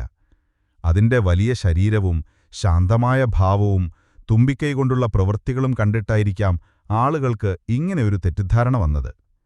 ആനയെപ്പറ്റി യൂറോപ്പിൽ അധികമാർക്കും അറിയാത്തതുകൊണ്ട് കേൾക്കുന്ന കഥകളെല്ലാം അവർ വിശ്വസിക്കും. ഒരാനയുടെ ഏറ്റവും വലിയ ഗുണം അതിന്റെ അനുസരണയാണ്. അതിനെ പലതും പഠിപ്പിക്കാൻ എളുപ്പമാണ്. പക്ഷേ അതിന് തനിയെ ചിന്തിച്ച് പുതിയ കാര്യങ്ങൾ ചെയ്യാനുള്ള കഴിവ് വളരെ കുറവാണ്. നായയെക്കാളും ബുദ്ധി കുറഞ്ഞ ഒരു മൃഗമാണ് ആന. ഒരു തയ്യൽക്കാരന്റെ കഥയുണ്ടല്ലോ. മധുരം കൊടുക്കുന്നതിനു പകരം സൂചി കൊണ്ട് കുത്തിയപ്പോൾ ആന കുളത്തിൽ പോയി ചെളിവെള്ളം കൊണ്ടുവന്ന് കടയിലൊഴിച്ചു എന്ന്. ഇതൊക്കെ വെറും കെട്ടുകടകളാണ്. ചെളിവെള്ളം തയ്യൽക്കാരന്റെ പണി നശിപ്പിക്കുമെന്ന് ആനയ്ക്കെങ്ങനെ അറിയാം? മെരുങ്ങിയ ആനയുടെ സ്വഭാവം വളരെ നല്ലതാണ്. അവയുടെ ഗുണഗണങ്ങൾ എത്ര പുകഴ്ത്തിയാലും മതിവള്ളില്ല. ദോഷങ്ങൾ വളരെ കുറവുമാണ്. ആനകൾ പകവീട്ടുന്ന സ്വഭാവമുള്ളവരാണെന്നുള്ള ധാരണ വെറുതെയാണ്. കൊമ്പനാനകൾക്ക് ഇടയ്ക്ക് മതപ്പാടുണ്ടാകും. ആ സമയത്ത് അവയെ സൂക്ഷിക്കണം. പക്ഷെ അല്ലാത്ത സമയങ്ങളിൽ അവ വളരെ ശാന്തരാണ്. പിടിയാനകളാണെങ്കിൽ ലോകത്തിലെ ഏറ്റവും നല്ല സ്വഭാവമുള്ള ജീവികളാണ്. ഞാൻ പരിചയപ്പെട്ട 100 കണക്കിന് ആനകളിൽ 2 എണ്ണത്തിനും മാത്രമേ കുഴപ്പമുള്ള സ്വഭാവമുണ്ടായിരുന്നുള്ളൂ. ആനയുടെ തുമ്പിക്കൈയെപ്പറ്റിയും ഒരുപാട് തെറ്റിദ്ധാരണകളുണ്ട്. അത് ഭക്ഷണം കഴിക്കാനും വെള്ളം കുടിക്കാനും മണം പിടിക്കാനും സ്പർശിക്കാനുമൊക്കെയുള്ള ഒരു സൂക്ഷ്മമായ അവയവമാണ്. അല്ലാതെ ഭാരമുള്ള ജോലികൾക്കൊന്നും അത് തുമ്പിക്കൈ ഉപയോഗിക്കില്ല. അപകടം വരുമ്പോൾ അത് തുമ്പിക്കൈ ചുരുത്തിക്കിടിക്കും. മരം വലിക്കാനൊക്കെ കയറ് പല്ലുകൾക്കിടയിൽ കടിച്ചു പിടിക്കുകയാണ് ചെയ്യുക. നാട്ടുകാർ ആനകളെ 3 ജാതിയായി തിരിച്ചിട്ടുണ്ട്. കൂമേരിയ രാജകീയ ഇനം, ഏറ്റവും മികച്ചത്. നല്ല തടിയും ഉയരക്കുറവുമുള്ള കാലുകളും പരന്ന മുതുകും വലിയ തലയും നെഞ്ചും വിശാലമായ തുമ്പിക്കൈയും ഭംഗിയുള്ള കണ്ണുകളുമൊക്കെയാണ് ഇതിന്റെ ലക്ഷണം. ദ്വാസല ഇടത്തരം. സാധാരണയായി കാണുന്ന മിക്ക ആനകളും ഈ വിഭാഗത്തിൽപ്പെടും. മീർഗ താഴ്ന്ന ഇനം, മെലിഞ്ഞ് നീണ്ട കാലുകളോടും കൂനുള്ള മുതുകോടും കൂടിയവ. കൂമേരിയ ഇനത്തിൽപ്പെട്ട ആനകളാണ് ഏറ്റവും നല്ല സ്വഭാവമുള്ളവ. മീർഗ ഇനത്തിന് അത്ര ധൈര്യമുണ്ടാകില്ല. വെളുത്ത ആനകളെപ്പറ്റി കേട്ടിട്ടുണ്ടെങ്കിലും ഞാൻ ഒന്നിനെയും കണ്ടിട്ടില്ല. മൈസൂർ മഹാരാജാവിന്റെ കയ്യിൽ ഇളം നിറമുള്ളൊരു കൊമ്പനുണ്ടായിരുന്നു. കൊമ്പുള്ള ആനകൾക്ക് എപ്പോഴും വില കൂടുതലാണ്. കൊമ്പിന്റെ ആകൃതിയും വലിപ്പവും അനുസരിച്ച് വില മാറും. പിടിയാനകളേക്കാൾ പണി ചെയ്യാൻ മിടുക്കർ കൊമ്പന്മാരാണ്. സർക്കാരിന് പട്ടാള ആവശ്യങ്ങൾക്കും മരം പിടിക്കാനുമൊക്കെ ആനകളെ വേണം. യാത്രയ്ക്ക്, പ്രത്യേകിച്ച് കാട്ടിലൂടെയും മലകളിലൂടെയും പോകാൻ ആനയെപ്പോലെ പറ്റിയ മറ്റൊരു മൃഗമില്ല. കടുവയെ വേട്ടയാടാൻ പിടിയാനകളെയാണ് സാധാരണയായി ഉപയോഗിക്കാറ്. കാരണം അവയെ കിട്ടാൻ എളുപ്പമാണ്. പക്ഷേ നന്നായി പരിശീലിപ്പിച്ച ഒരു കൊമ്പനാണ് ഇതിന് ഏറ്റവും നല്ലത്. ആനകളെ ചരക്ക് കൊണ്ടുപോകാനും ഉപയോഗിക്കാറുണ്ട്. അതിന്റെ പുറത്ത് ഹൗദ വെച്ച് യാത്ര ചെയ്യാം. അല്ലെങ്കിൽ ഒരു ചാർജാമ, 2 സൈഡിലും ഇരിക്കാവുന്ന ഒരു പലക വെച്ചും പോകാം. കച്ചവടത്തിനായി ആനകളെ പ്രധാനമായും കൊണ്ടുവരുന്നത് സൊൻപൂർ എന്ന സ്ഥലത്തെ ഉത്സവത്തിനാണ്. ശ്രീലങ്ക, ബർമ്മ, സയാം എന്നിവിടങ്ങളിൽ നിന്നാണ് ഇന്ത്യയിലേക്ക് പ്രധാനമായും ആനകളെ കൊണ്ടുവരുന്നത്. പക്ഷേ ഇപ്പോൾ പല കാരണങ്ങൾ കൊണ്ടും ആനകളുടെ വരവ് കുറഞ്ഞിരിക്കുന്നു. അതുകൊണ്ട് വില കൂടിക്കൊണ്ടിരിക്കുകയാണ്. ബംഗാൾ സർക്കാർ സ്വന്തമായി ആനകളെ പിടിക്കുന്നുണ്ട്. മദ്രാസ് സർക്കാർ ബർമ്മയിൽ നിന്നാണ് ആനകളെ വാങ്ങുന്നത്. ആനകളെ മെരുങ്ങിയ അന്തരീക്ഷത്തിൽ പ്രസവിപ്പിക്കുന്നത് വളരെ അപൂർവമാണ്. കാരണം അതത്ര ലാഭകരമല്ല. ഒരാനക്കുട്ടിയെ 15 വയസ്സുവരെ വളർത്തുന്ന കാശുണ്ടെങ്കിൽ അത്രയും പ്രായമുള്ള കുറേ കാട്ടാനകളെ പിടിച്ച് മെരുക്കാം. അപ്പോൾ ഇതാണ് മെരുങ്ങിയ ആനകളുടെ ലോകം. അവർ ബുദ്ധിമാന്മാരല്ലെങ്കിലും വിശ്വസ്തരും ശാന്തരും ഉപകാരികളുമാണ്. ഇന്ത്യയിലെ പട്ടാളത്തിലും മറ്റ് സർക്കാർ വകുപ്പുകളിലും ആനകളെ ശരിയായ രീതിയിൽ പരിപാലിക്കുന്നത് വളരെ പ്രധാനപ്പെട്ട ഒരു കാര്യമാണ്.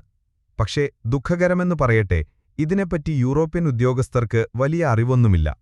അവർ പൂർണ്ണമായും ആശ്രയിക്കുന്നത് അജ്ഞരും അന്ധവിശ്വാസികളുമായ പാപ്പാന്മാരെയാണ്.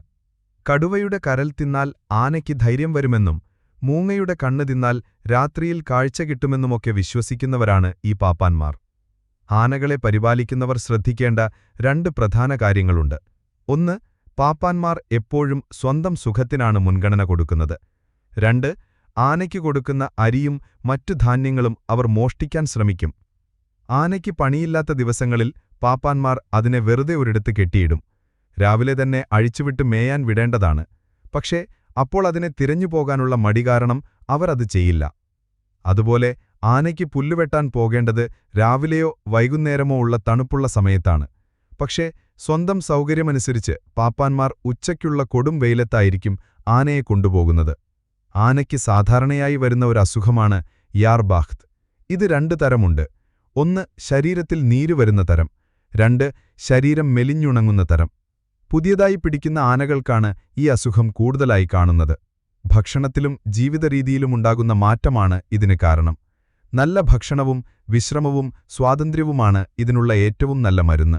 പുറത്തു മുറിവുണ്ടാകുന്നതാണ് മറ്റൊരു പ്രശ്നം. പാപ്പാന്മാരുടെ അശ്രദ്ധ കൊണ്ടാണ് ഇത് സംഭവിക്കുന്നത്.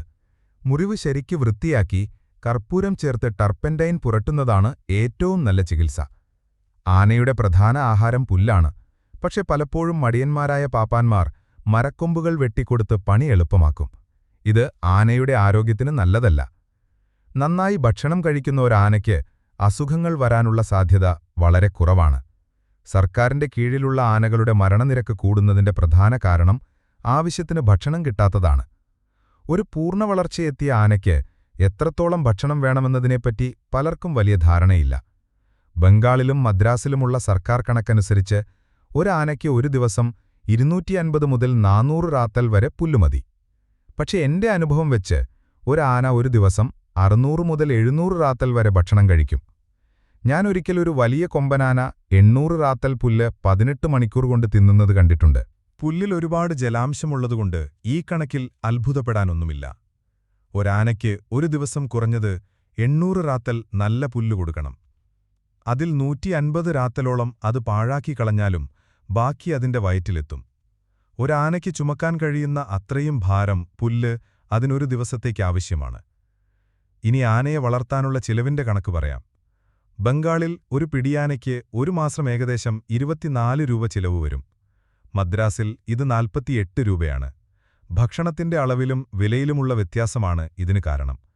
അപ്പോൾ ഒരാനയെ ആരോഗ്യത്തോടെ സംരക്ഷിക്കണമെങ്കിൽ അതിന്റെ പാപ്പാനെ ശരിക്ക് നിയന്ത്രിക്കുകയും അതിന് ആവശ്യത്തിന് നല്ല ഭക്ഷണം കൊടുക്കുകയും വേണം. ഈ 2 കാര്യങ്ങൾ ശ്രദ്ധിച്ചാൽ തന്നെ ആനകളുടെ പല പ്രശ്നങ്ങളും ഒഴിവാക്കാം. 1873 സെപ്റ്റംബറിലാണ് ഞാൻ മൈസൂരിലെ ചാമരാജ് നഗറിൽ ആനപിടുത്തത്തിനായി എത്തുന്നത്. എനിക്ക് ആനപിടുത്തത്തെപ്പറ്റി വലിയ അറിവൊന്നുമുണ്ടായിരുന്നില്ല. പക്ഷേ ആനകളെപ്പറ്റിയും അവയുടെ സ്വഭാവത്തെപ്പറ്റിയും നല്ല ധാരണയുണ്ടായിരുന്നു. എന്റെ കൂടെയുണ്ടായിരുന്ന പാപ്പാന്മാർക്ക് ഒറ്റയാന്മാരെ പിടിക്കാൻ അറിയാമായിരുന്നെങ്കിലും ഒരു കൂട്ടത്തെ മുഴുവനായി പിടിക്കുന്നത് അവർ ആദ്യമായി കേൾക്കുകയായിരുന്നു. പണ്ട് ഹൈദരലി ഇങ്ങനെയൊരു ശ്രമം നടത്തി പരാജയപ്പെട്ടെന്നും ഇനി ആര് ശ്രമിച്ചാലും അവർക്ക് ശാപം കിട്ടുമെന്നും ഒരു വിശ്വാസമുണ്ടായിരുന്നു. അതുകൊണ്ട് എന്റെ കൂടെയുള്ള മുസ്ലിം പാപ്പാന്മാർക്ക് ഈ ഉദ്യമത്തിൽ വലിയ വിശ്വാസമൊന്നുമുണ്ടായിരുന്നില്ല. ഈ അനുഭവപരിചയമില്ലായ്മ കാരണമാണ് ചീഫ് കമ്മീഷണർ എനിക്ക് അനുവാദം തരാൻ മടിച്ചത്. 8 മാസത്തെ എന്റെ നിരന്തരമായ അപേക്ഷകൾക്കൊടുവിലാണ് അവസാനം സമ്മതം കിട്ടിയത്. ഞാൻ പണി തുടങ്ങിയപ്പോൾ ഒരു മുതിർന്ന ഉദ്യോഗസ്ഥന്റെയും അവിടുത്തെ തഹസിൽദാരുടെയും പൂർണ്ണ പിന്തുണയുണ്ടായിരുന്നു. ആദ്യം ഞാൻ എന്റെ പഴയ വേട്ടക്കാരായ മോർലേക്കാരെ വിളിച്ചുവരുത്തി.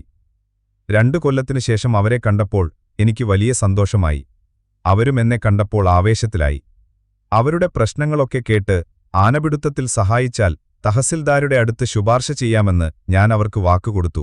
അടുത്ത ദിവസം ഞാൻ മോർലയിലേക്ക് ക്യാമ്പ് മാറ്റി. ആനകളെ പിടിക്കാൻ പറ്റിയ സ്ഥലം കണ്ടെത്താനായി കാട്ടിലൂടെ കുറെ നടന്നു. ഹോൺഹൊള്ളെ പുഴയുടെ തീരത്ത് ആനകൾ സ്ഥിരമായി വെള്ളം കുടിക്കാനിറങ്ങുന്ന ഒരു സ്ഥലം ഞാൻ കണ്ടെത്തി. അവിടെ ഒരു ഖെദ്ദ അഥവാ കെണിയുണ്ടാക്കാൻ ഞാൻ തീരുമാനിച്ചു. പുഴയുടെ കിഴക്കുവശത്ത് ഒരു കുതിരലാടത്തിന്റെ ആകൃതിയിലുള്ള സ്ഥലത്ത് ഒരു വലിയ കിടങ്ങു കുഴിച്ച് പുഴ കടന്നുവരുന്ന ആനകളെ അതിനുള്ളിലേക്ക് കയറ്റാനായിരുന്നു പ്ലാൻ. ഇതിനായി 800ഓളം ആളുകൾ പണിയെടുത്തു. പാറ പൊട്ടിക്കാൻ കുറച്ച് സമയമെടുത്തു. എന്നാലും 1 മാസത്തിനുള്ളിൽ പണിയെല്ലാം തീർന്നു. ഈ സമയത്ത് എനിക്ക് വലിയ ആകാംക്ഷയും ടെൻഷനുമായിരുന്നു. ആന കിടങ്ങിൽ വീണാൽ മറ്റുള്ളവ അതിന്റെ മുകളിലൂടെ കയറിപ്പോകുമെന്നും ഗേറ്റ് തകർക്കുമെന്നുമൊക്കെ പലരും പറഞ്ഞു പേടിപ്പിച്ചു. ഇതുകൂടാതെ അയൻപൂർ എന്ന സ്ഥലത്തെ നരഭോജിയായ പെൺകടുവയുടെ ശല്യവും രാത്രിയിലെ പേടിപ്പെടുത്തുന്ന യാത്രകളുമൊക്കെയായി ആകെ ബഹളമായിരുന്നു. ഒടുവിൽ നവംബർ 5-ന് 30ഓളം ആനകളുള്ള ഒരു കൂട്ടം ഞങ്ങൾ ഉദ്ദേശിച്ച സ്ഥലത്തെത്തി. പക്ഷേ ആളുകളെ സംഘടിപ്പിക്കാൻ ഉച്ചവരെ സമയമെടുത്തു. 300ഓളം ആളുകളെ 3 സംഘങ്ങളായി തിരിച്ച് ഞാൻ പുഴയുടെ പടിഞ്ഞാറുവശത്ത് ഗേറ്റിനടുത്ത് കാത്തുനിന്നു. പക്ഷേ ആദ്യത്തെ ശ്രമം പരാജയപ്പെട്ടു. ആളുകളുടെ ചിട്ടയില്ലാത്ത ബഹളം കാരണം ആനകൾ പേടിച്ച് പല വഴിക്കോടി. ഒരാനയെ ഞാൻ വെടിവെച്ച് വീഴ്ത്തിയെങ്കിലും ബാക്കിയുള്ളവയെല്ലാം രക്ഷപ്പെട്ടു. ഈ പരാജയമെന്നെ നിരാശനാക്കി. പക്ഷെ ഞാൻ പിന്മാറിയില്ല. ആളുകൾക്ക് വേണ്ടത്ര പരിശീലനമില്ലാത്തതാണ് പ്രശ്നമെന്നെനിക്ക് മനസ്സിലായി. അടുത്ത തവണ കുറച്ച് ആളുകളെ വെച്ച് കൂടുതൽ ചിട്ടയോടെ കാര്യങ്ങൾ ചെയ്യാൻ ഞാൻ തീരുമാനിച്ചു.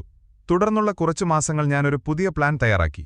ആനകൾ സ്ഥിരമായി വരുന്ന ഒരു 50 ഏക്കർ കാടിനു ചുറ്റും കിടങ്ങുകുഴിച്ച് അവയെ അതിനുള്ളിൽ കുടുക്കാനായിരുന്നു പ്ലാൻ. മഴക്കാലം തുടങ്ങാറായപ്പോൾ മെയ് മാസത്തിൽ ഒരു വലിയ ആനക്കൂട്ടം മലയിറങ്ങി വന്നു. ജൂൺ 9-ാം തീയതി ഞാനൊരു കരടിയെ വേട്ടയാടാൻ പോയ സമയത്താണ് ആനക്കൂട്ടം പുഴ കടന്നെന്നുവ സിഗ്നൽ കിട്ടിയത്. ഞാൻ വേഗം ക്യാമ്പിലേക്ക് കുതിച്ചെത്തി. അന്ന് രാത്രി ഞങ്ങളെല്ലാവരും വലിയ ആഘോഷത്തിലായിരുന്നു. ആടിനെ വെട്ടി പാട്ടും ബഹളവുമായി നേരം വെളുപ്പിച്ചു. അടുത്ത ദിവസം രാവിലെ പ്രശസ്തനായ പോലീസ് ഉദ്യോഗസ്ഥൻ മേജർ ജിയും എന്റെ കൂടെ ചേർന്നു. ഞങ്ങൾ കാടിന്റെ അതിർത്തിയിലെത്തി. ആനക്കൂട്ടത്തിലെ കുറച്ചുപേർ പുറത്തായിരുന്നു. അവയെ തന്ത്രപരമായി അകത്ത് കയറ്റി. എന്നിട്ട് കിടങ്ങുകൾ പൂർത്തിയാക്കി ചങ്ങലകൾ കൊണ്ട് പുഴയിലെ വഴികൾ അടച്ചു. 54 ആനകളുള്ള ഒരു വലിയ കൂട്ടമായിരുന്നു അത്. രാത്രി മുഴുവൻ ഞങ്ങൾ കാവലിരുന്നു. തീയുടെ വെളിച്ചത്തിൽ ആനകളുടെ ചിഹ്നം വിളികൾക്കിടയിൽ അതൊരു മറക്കാനാവാത്ത അനുഭവമായിരുന്നു. അടുത്ത 4 ദിവസം കൊണ്ട് ആ വലിയ കെണിക്കുള്ളിൽ ഞങ്ങളൊരു ചെറിയ ഖെദ്ദ കൂടി പണിതു.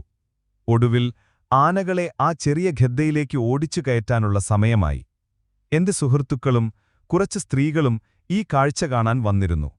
പക്ഷെ ആനകൾ ഖെദ്ദയുടെ വാതിൽക്കൽ വന്നു നിന്നു. കൂട്ടത്തിലെ ഒരു പിടിയാന, ഒരു വെള്ളാനക്കുട്ടിയുടെ അമ്മ, ഞങ്ങളെ ആക്രമിക്കാൻ വന്നു. എനിക്കതിനെ വെടിവെക്കേണ്ടി വന്നു. അത് വീണതോടെ ബാക്കിയുള്ളവയെല്ലാം പേടിച്ച് ഖെദ്ദയിലേക്ക് ഓടിക്കയറി. അതൊരു വലിയ വിജയമായിരുന്നു. ഞങ്ങൾ 53 ആനകളെ പിടിച്ചു. അടുത്ത 10 ദിവസം കൊണ്ട് താപ്പാനകളുടെ സഹായത്തോടെ ഞങ്ങൾ എല്ലാ ആനകളെയും മെരുക്കിയെടുത്ത് കെട്ടിയിട്ടു. അതിനിടയിൽ ഒരു കൊമ്പൻ കുറച്ചു പ്രശ്നമുണ്ടാക്കിയെങ്കിലും ജയറാം എന്ന ഞങ്ങളുടെ താപ്പാന അവനെ ഒതുക്കി. പിടിച്ച ആനകളിൽ 9 എണ്ണത്തിനെ മൈസൂർ മഹാരാജാവിനും 10 എണ്ണത്തിനെ മദ്രാസ് സർക്കാരിനും കൊടുത്തു. ബാക്കിയുള്ളവയെ ലേലം ചെയ്തു. എല്ലാ ചിലവും കഴിച്ച് സർക്കാരിന് നല്ലൊരു ലാഭം കിട്ടി. ഈ വിജയത്തെ തുടർന്ന് എന്നെ ബംഗാളിലേക്ക് താൽക്കാലികമായി നിയമിച്ചു. 1875 സെപ്റ്റംബർ 1-ന് ഞാൻ ബംഗാളിലേക്ക് യാത്ര തിരിച്ചു. കൽക്കട്ട വഴിയാണ് പോയത്. അവിടെ നിന്ന് ഗോലുണ്ടോ എന്ന സ്ഥലത്തേക്ക് ട്രെയിനിൽ പോയി. അവിടെ നിന്നാണ് ധാക്കയിലേക്കുള്ള സ്റ്റീമറുകൾ പുറപ്പെടുന്നത്. ഗംഗാനദിയെപ്പറ്റിയുള്ള എന്റെ സങ്കല്പങ്ങളെല്ലാം തെറ്റായിരുന്നു. തെളിഞ്ഞൊഴുകുന്ന ഒരു പുഴയ്ക്കു പകരം ഞാൻ കണ്ടത് ചെളി നിറഞ്ഞ വേലിയേറ്റവും വേലിയിറക്കവുമുള്ള ഒരു നദിയാണ്.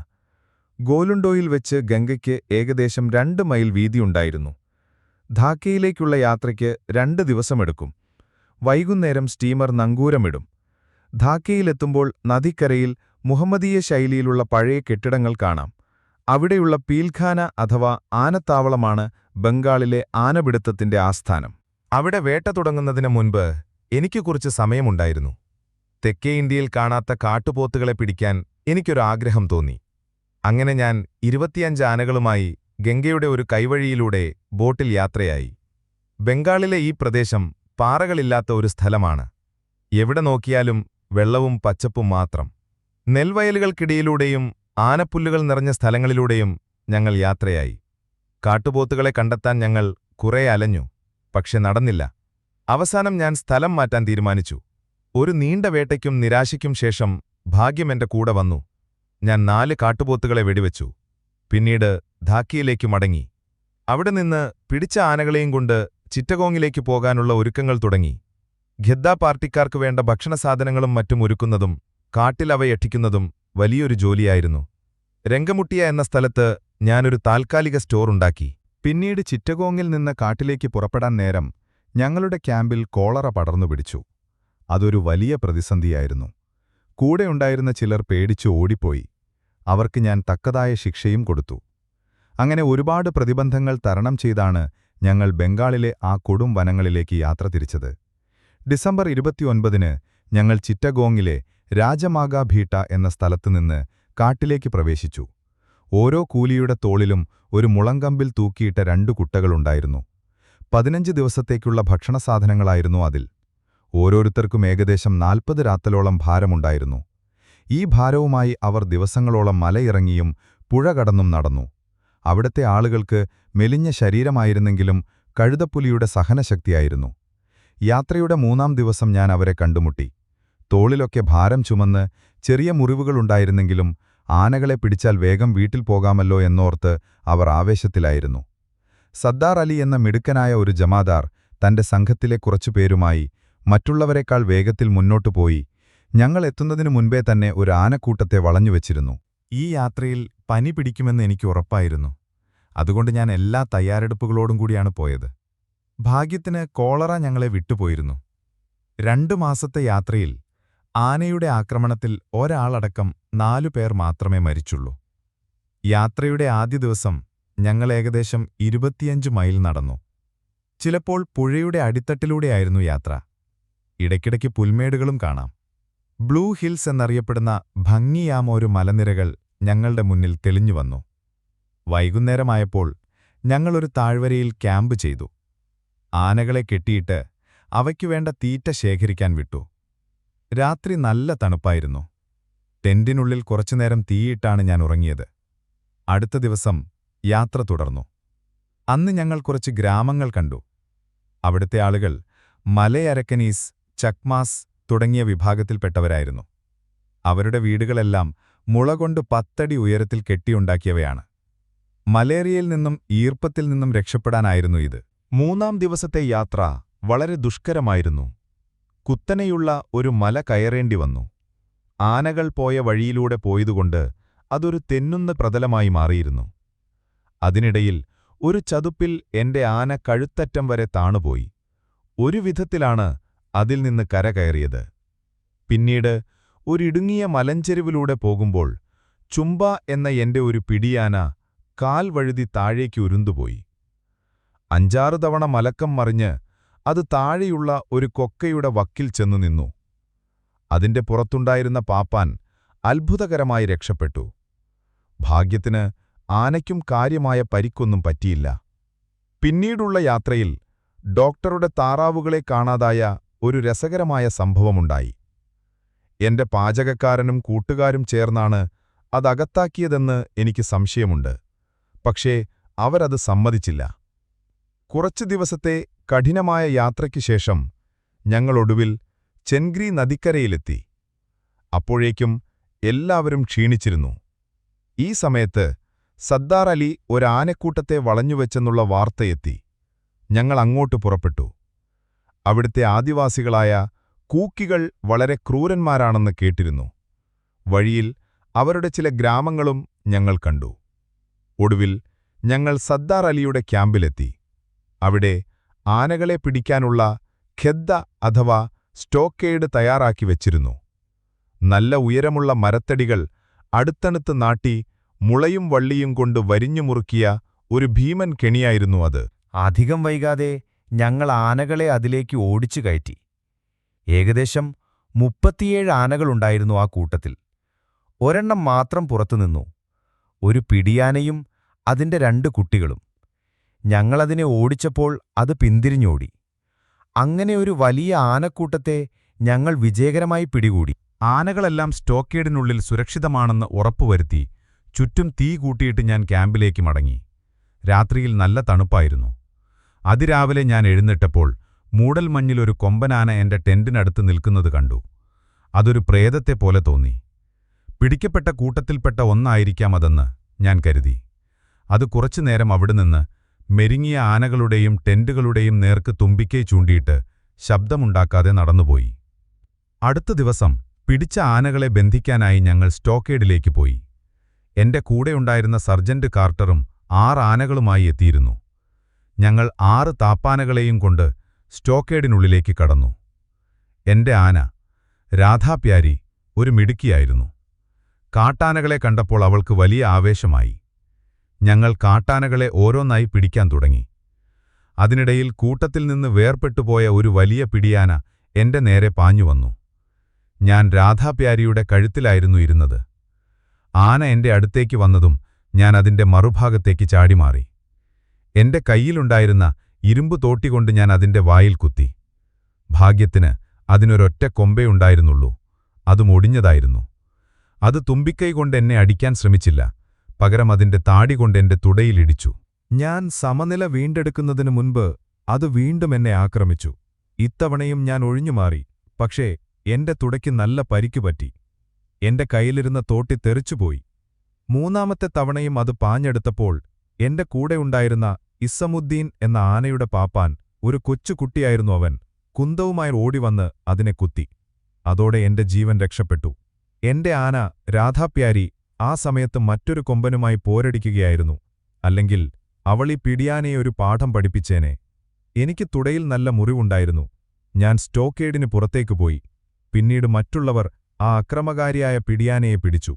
പിന്നീട് ഞങ്ങൾ ഗാസ്ബാൻ എന്ന സ്ഥലത്തേക്ക് പോയി. അവിടെ വെച്ചൊരു സഹൃദയനായ ബ്രിട്ടീഷ് ഉദ്യോഗസ്ഥനെ ഞാൻ കണ്ടുമുട്ടി.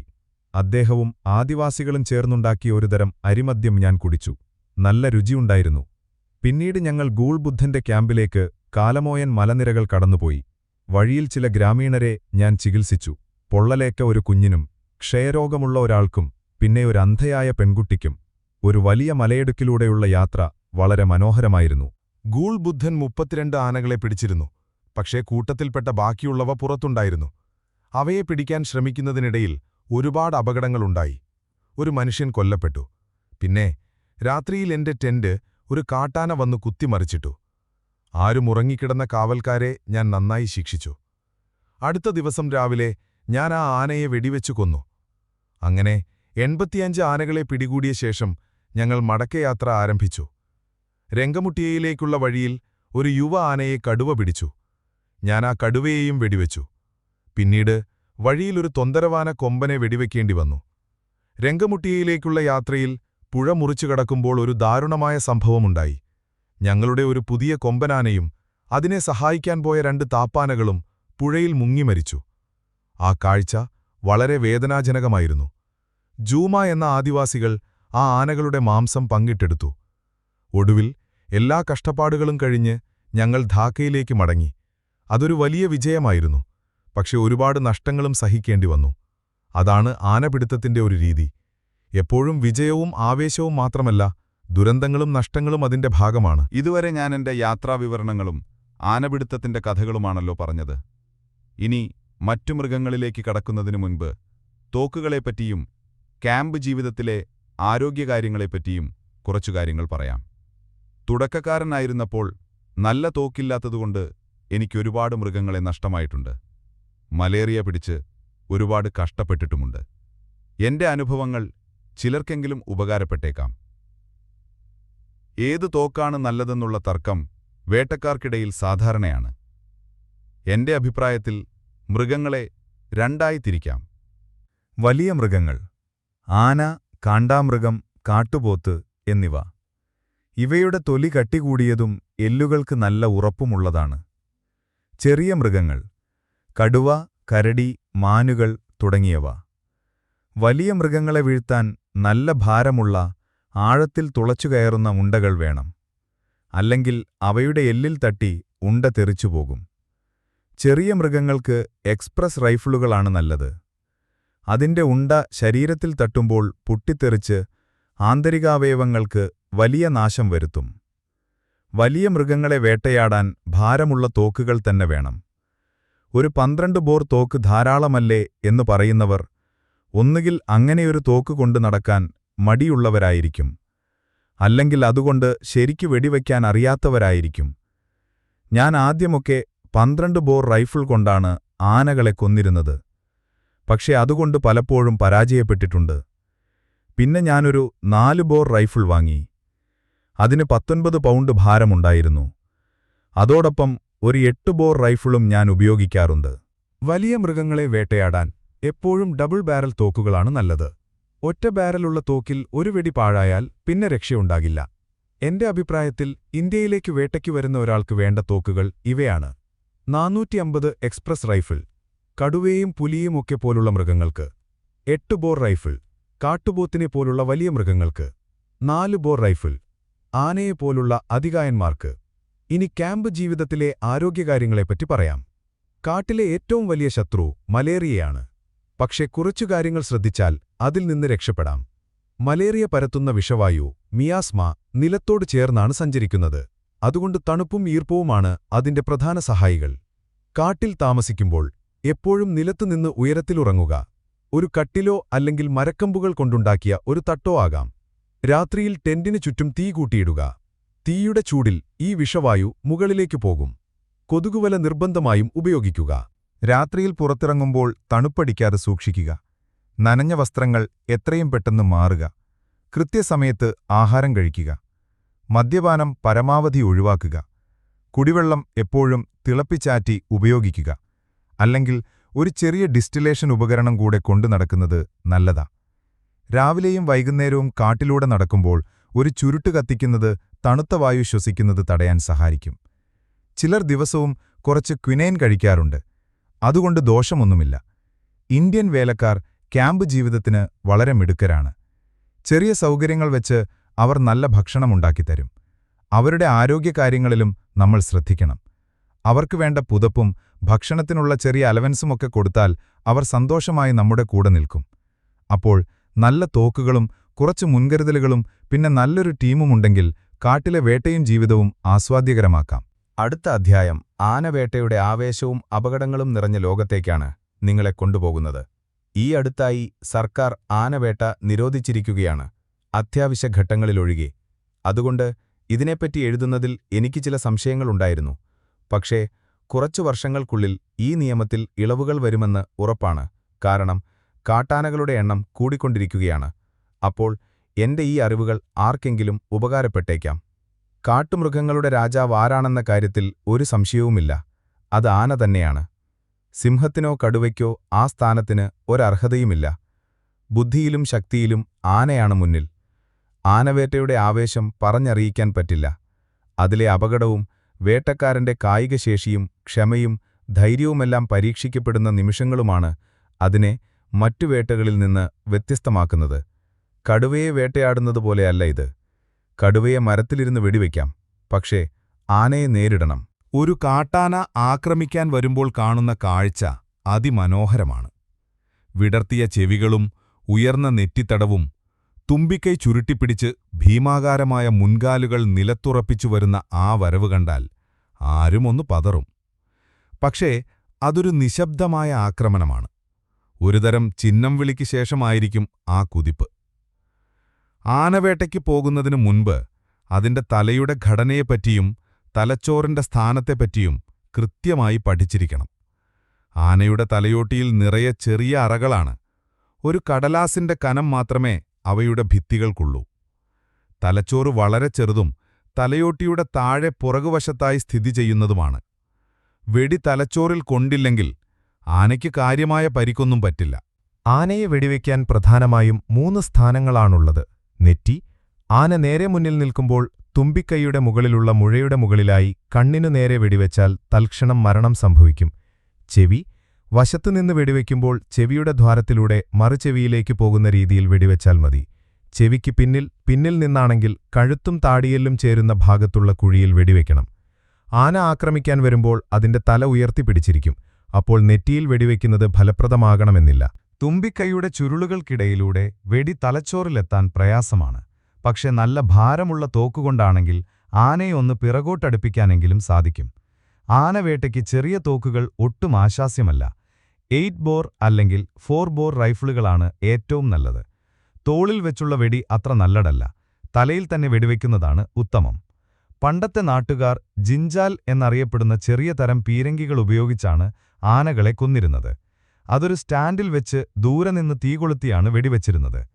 കാട്ടാനകൾ പൊതുവെ മനുഷ്യരെ ഉപദ്രവിക്കാറില്ല.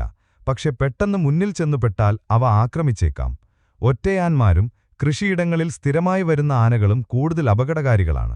ഒരു ആനക്കൂട്ടത്തിൽ നിന്ന് കൊമ്പനെ കണ്ടെത്തുന്നത് ഒരു കലയാണ്. അവർ സാധാരണയായി കൂട്ടത്തിന്റെ പിൻനിരയിലായിരിക്കും. ഒരാനയ്ക്ക് മനുഷ്യന്റെ മണം കിട്ടിയാൽ അതൊരു പ്രത്യേകതരം ചിഹ്നം വിളി പുറപ്പെടുവിക്കും. അതൊരു അപായസൂചനയാണ്. അത് കേട്ടാൽ കൂട്ടം മുഴുവൻ നിശ്ചലമാകും. പിന്നെ അപകടമുറപ്പായാൽ ഒന്നിച്ചു രക്ഷപ്പെടും. ഒരിക്കൽ ചിറ്റഗോങ്ങിൽ വെച്ച് ഒരു പെൺകൊമ്പന്റെ ആക്രമണത്തിൽ നിന്ന് ഞാൻ കഷ്ടിച്ചാണ് രക്ഷപ്പെട്ടത്. അതൊരു മനുഷ്യനെ ചവിട്ടിക്കൊന്നു. പിന്നെ എന്റെ ആനയെയും ആക്രമിച്ചു. ഒറ്റയ്ക്ക് നടക്കുന്ന ആനകളെ വേട്ടയാടുന്നത് കൂടുതൽ ആവേശകരമാണ്. അവ പലപ്പോഴും പകൽ സമയത്ത് മുളങ്കാടുകളിലോ പുൽമേടുകളിലോ വിശ്രമിക്കുകയായിരിക്കും. അവ കിടക്കുമ്പോൾ കൂർക്കം വലിക്കാറുണ്ട്. പരിക്കേറ്റ ആനയെ പിന്തുടരുന്നത് വളരെ അപകടം പിടിച്ച കാര്യമാണ്. അവറ്റകൾക്ക് എവിടെ വേണമെങ്കിലും പതിയിരിക്കാം. റോഗ് എന്നറിയപ്പെടുന്ന അക്രമകാരികളായ ഒറ്റയാന്മാരെ വേട്ടയാടുന്നത് സാധാരണ ആനകളെ വേട്ടയാടുന്നതിനേക്കാൾ അപകടം കുറവാണെന്നാണ് എന്റെ അനുഭവം. കാരണം അവിടെ ഒരൊറ്റ മൃഗത്തെ മാത്രം ശ്രദ്ധിച്ചാൽ മതി. ആനയുടെ കൊമ്പെടുക്കാനും അതിന്റെ കാൽപാദങ്ങൾ ഭംഗിയുള്ള സ്റ്റൂളുകളാക്കി മാറ്റാനും പ്രത്യേക രീതികളുണ്ട്. മൈസൂരിലെ ആളുകൾ ആനയിറച്ചി കഴിക്കില്ല. പക്ഷെ ചിറ്റഗോങ്ങിലെ ആദിവാസികൾക്ക് അത് വലിയ ഇഷ്ടമാണ്. ഇതാണ് ആനവേട്ടയെപ്പറ്റിയുള്ള എന്റെ അറിവുകളും അനുഭവങ്ങളും. അടുത്ത അധ്യായം ആനവേട്ടയിൽ ഞാൻ നേരിട്ട ചില സാഹസികമായ അനുഭവങ്ങളെപ്പറ്റിയാണ്.